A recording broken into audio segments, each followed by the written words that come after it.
आदाब दोस्तों, मेरा नाम कुंवर सुल्तान अली और मैं आपका स्वागत करता हूं अपने YouTube channel the coding of laws में।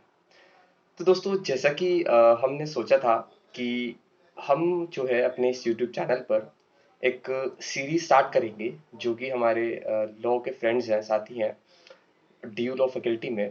उनका जो केस मटेरियल है, क्योंकि हमारा जो स्टडी है वो केस बेस्ड स्टडी है। तो हमने ये डिसाइड किया था कि हम इस पर जो है केस मटेरियल जो है हमारा उस पर सीरीज स्टार्ट करेंगे। तो दोस्तों आज हम उसका पहला केस रिकॉर्ड करेंगे और सबसे पहले हम स्टार्ट मैंने सोचा है कि जो हमारे सीपीसी का जो सब्जेक्ट है काफ़ी मेन और काफ़ी टेक्निकल सब्जेक्ट है। तो हम सबसे पहले इससे स्टार्ट करेंगे, इसके केसेस डिस्कस करेंगे। बाकी फिर जितना भी वक्त मिलेगा तो हम उसमें जो है ऐड करते जाएंगे, क्योंकि हमारे सेमेस्टर काफ़ी छोटे हैं। तो ये डिपेंड करता है टाइम पर कि कितने केसेस होते हैं, बट एटलीस्ट मैं चाहता हूँ कि जल्द से जल्द एटलीस्ट हमारा सीपीसी तो कवर हो ही जाए, या फिर जो हमारे थर्ड सेमेस्टर के सब्जेक्ट्स हैं। तो दोस्तों आज हम स्टार्ट करेंगे पहला केस। पहला केस है हमारा सीपीसी का जो है वो है गुंडाजी शिंदे वर्सेस रामचंद्र जोशी। तो दोस्तों सबसे पहले मैं आपसे रिक्वेस्ट करूंगा और ये कहूंगा कि आप इसको जो है ज़्यादा से ज़्यादा शेयर करना अपने दोस्तों को, जिससे कि हम सबकी जो है हेल्प हो जाए, क्योंकि काफ़ी इंपॉर्टेंट है किसी चीज़ को समझना।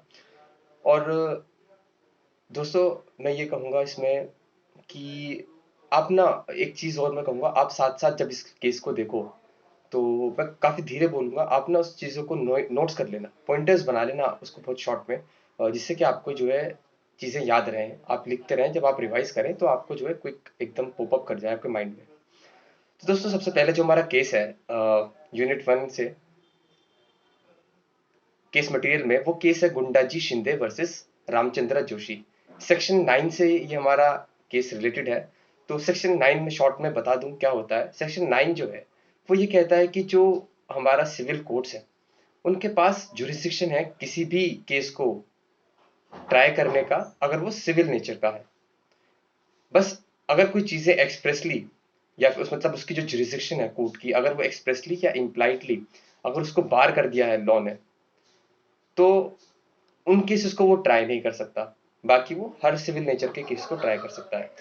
तो दोस्तों ये जो हमारा केस है गुंडाजी शिंदे, इसमें क्या होता है कि एक जो प्लेंटिफ होता है वो कुछ लैंड खरीदना चाहता है डिफेंडेंट से। तो उनका कॉन्ट्रैक्ट हो जाता है। तो जो डिफेंडेंट होता है वो कॉन्ट्रैक्ट को फुलफिल नहीं करता, तो जो प्लेंटिफ है वो स्पेसिफिक स्पेसिफिक परफॉर्मेंस के लिए कोर्ट में केस करता है कि माय लॉर्ड, जो हमारा कॉन्ट्रैक्ट हुआ आप इसको जो है ऑर्डर कीजिए कि इसको परफॉर्म करे, ये लैंड नहीं दे रहे हैं हमें। तो डिफेंडेंट कहता है माय लॉर्ड मेरे को कोई इशू नहीं है, लेकिन जो लैंड का जो ट्रांजेक्शन है, खरीद और बिक्री है, वो बॉम्बे में बॉम्बे टेनेंसी एक्ट है, Bombay tenancy and agriculture lands act 1948 act का। और उसका जो सेक्शन 63 है वो ये कहता है कि जो एग्रीकल्चरिस्ट है सिर्फ वही खरीद सकता है, उसी को बेचा जा सकता है, किसी और को नहीं बेचा जा सकता। तो कि ये प्लेंटिफ जो है ये एग्रीकल्चरिस्ट है ही नहीं, तो मैं कैसे बेचूं इसे। प्लेंटिफ कहता है माय लॉर्ड मेरे पास सर्टिफिकेट है कि जो वहाँ पे जो अथॉरिटी है, मामलातदार बोलते हैं बॉम्बे में, कहीं कहीं पटवारी बोलते हैं यूपी बिहार में। तो माम वो कहता है कि मेरे पास सर्टिफिकेट है, मैं शो कर देता हूँ। सर्टिफिकेट को वो शो कर देता है।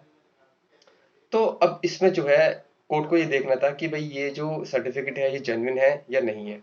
ठीक है। और अगर वो जेन्युइन नहीं है तो जो टेनेंसी एक्ट है वो ये कहता है कि भाई इशू की जो अथॉरिटी की जो इशू करने की है वो तो मामलादार की है, तो मामलादार को भेज दो इशू। लेकिन ट्रायल कोर्ट क्या कहता है, ट्रायल कोर्ट ये कहता है कि भाई ये इशू को वो मानता नहीं है, कि वैल्यू नहीं है कुछ इसकी। और अब उसकी वैल्यू नहीं है तो ट्रायल कोर्ट को वो मामलादार जो है वहां पे इशू करने की अथॉरिटी, उनको भेजना था कि भाई आप डिसाइड करके बताओ कि सर्टिफिकेट दो इन्हें, अगर ये है तो एग्रीकल्चरिस्ट।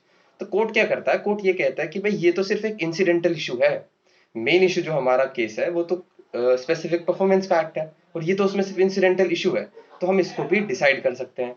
और वो डिसाइड जो है उसको कर देता है कि भाई ये एग्रीकल्चर नहीं है।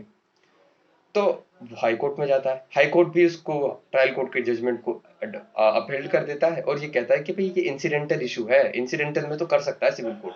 अगर ये इंसिडेंटल इशू नहीं होता, मेन इशू होता, तो फिर कॉम्पिटेंट अथॉरिटी ही करती, मामलादार। तो ये जो अपील है ये सुप्रीम कोर्ट में जाती है, और इशू जो फ्रेम होते हैं वो ये होते हैं कि जो बेंच को ये डिसाइड करना था कि ये जो बंदा है, प्लेंटिफ है, क्या ये मामला एग्रीकल्चरिस्ट है या नहीं है। और दूसरा ये इशू देखना था कि कि जो रेगुलर सिविल सूट है, अगर उसके पास कोई स्पेसिफिक परफॉर्मेंस का केस आता है और उसमें ये इशू है कि भाई ये प्लेंटिफ जो है बंदा, ये एग्रीकल्चरिस्ट है या नहीं है, तो क्या वो सिविल कोर्ट उसको जो है रेफर करना पड़ेगा मामलादार को, जो अथॉरिटी है लॉ के अंडर, या वो खुद ही इशू कर सकता है, क्योंकि एज एन इंसिडेंटल इशू मान के। तो ये इश्यूज जो है फ्रेम करने होते हैं। सुप्रीम कोर्ट ये कहता है, सुप्रीम कोर्ट ऑब्जर्व करता है कि हाई कोर्ट ने ना गलती कर दी है और उसने ना इग्नोर कर दिए हैं जो एक्सप्रेस प्रोविजंस हैं, जो प्रोविजंस है बॉम्बे टेनेंसी एक्ट के, उसको इग्नोर किया है। और खासकर जो 85 ए जो सेक्शन है उनको जो है इग्नोर कर दिया है इसने। तो उन्हें हम देखते हैं, ये इंपॉर्टेंट है। जो हमारा सेक्शन है देख लेते हैं क्या कहता है। ये सेक्शन 2 है, वो सब क्लोज 2 उसका, वो ये कहता है कि भाई एग्रीकल्चरिस्ट को डिफाइन करता है। एग्रीकल्चरिस्ट इसका अकॉर्डिंग वो है कि भाई जो भी पर्सन कल्टीवेट करता है लैंड को, सिंपल सा वो एग्रीकल्चरिस्ट है। जो सेक्शन 63 है बॉम्बे टेनेंसी और एग्रीकल्चर लैंड्स एक्ट 1948 का, वो ये कहता है कि भाई एग्रीकल्चर लैंड जो है वो सिर्फ एग्रीकल्चरिस्ट को ही बेचा जाएगा। और जो सेक्शन 70 है इस एक्ट का, वो डिफाइन करता है ड्यूटी मामलादार की। और वो ये कहता है सेक्शन 70 कि भाई जो इशू करेगा ना वो मामलादार करेगा सर्टिफिकेट, ये उसकी ड्यूटी है इस एक्ट के अंदर।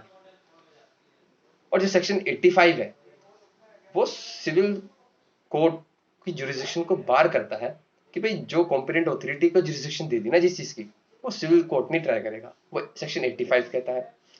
और सेक्शन 85 ए जो है वो ये कहता है, ये इंपॉर्टेंट है, जिसे सुप्रीम कोर्ट ने भी कहा कि भाई इसको खासकर इग्नोर किया गया है हाई कोर्ट के द्वारा। सेक्शन 85 ए वो ये कहता है कि भाई अगर रेफरेंस वाला कोई इशू आ जाता है तो वो रेफरेंस करना पड़ेगा मामलादार को, कॉम्पिटेंट अथॉरिटी को, जो लॉ के अंडर बनाई गई है। सेक्शन 85 ये कहता है। सुप्रीम कोर्ट ये कहता है कि भाई जब हमने इनकी रीडिंग करी एक साथ, तो हमारे according in are considered opinion, हमारे ओपिनियन में ऐसा है कि भाई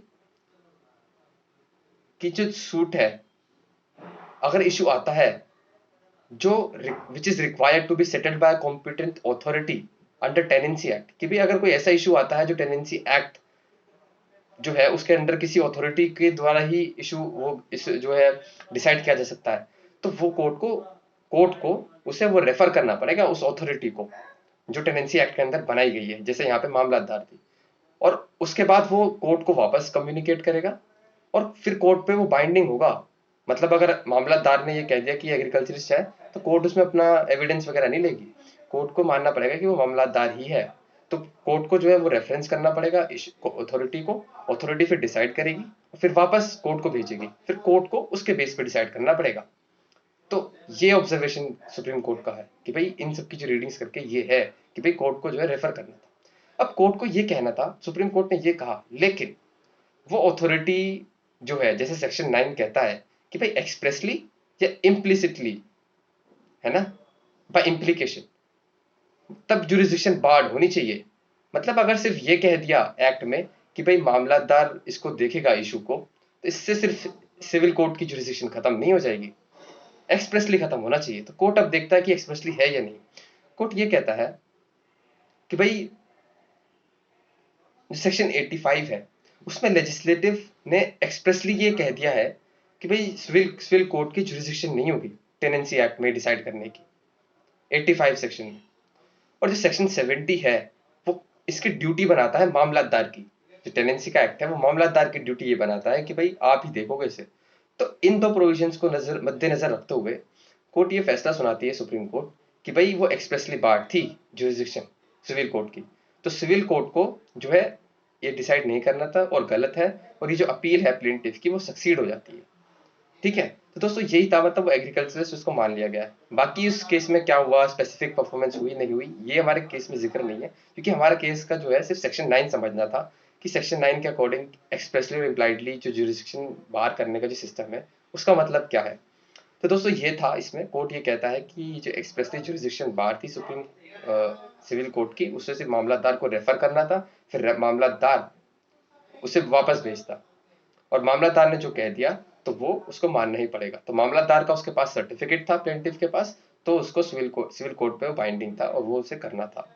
ठीक है दोस्तों, मैं आशा करता हूँ, तो यही था हमारा केस इतना। मैं आशा करता हूँ कि आपको ये पसंद आया होगा और आप अपना रिव्यूज़ दें इसमें, कि हम क्या इसको ऐड कर सकते हैं, कुछ अच्छा कर सकते हैं, कुछ कंटेंट कम तो नहीं है, आर्ग्यूमेंट्स आपको कैसा लगा। तो ये क्योंकि ये बहुत हेल्पफुल होगा, क्योंकि आगे हमें और केसेस रिकॉर्ड करने हैं। तो मैं आशा करता हूँ कि आप इससे फ़ायदा उठाएंगे और ज़्यादा से ज़्यादा शेयर कीजिए आप इसको, और लाइक और सब्सक्राइब करते जाइए दोस्तों इस चैनल को, आगे मोटिवेशन के लिए, जिससे कि हमें मोटिवेशन मिलता रहे आपके लिए वीडियोस बनाने के लिए। Thank you.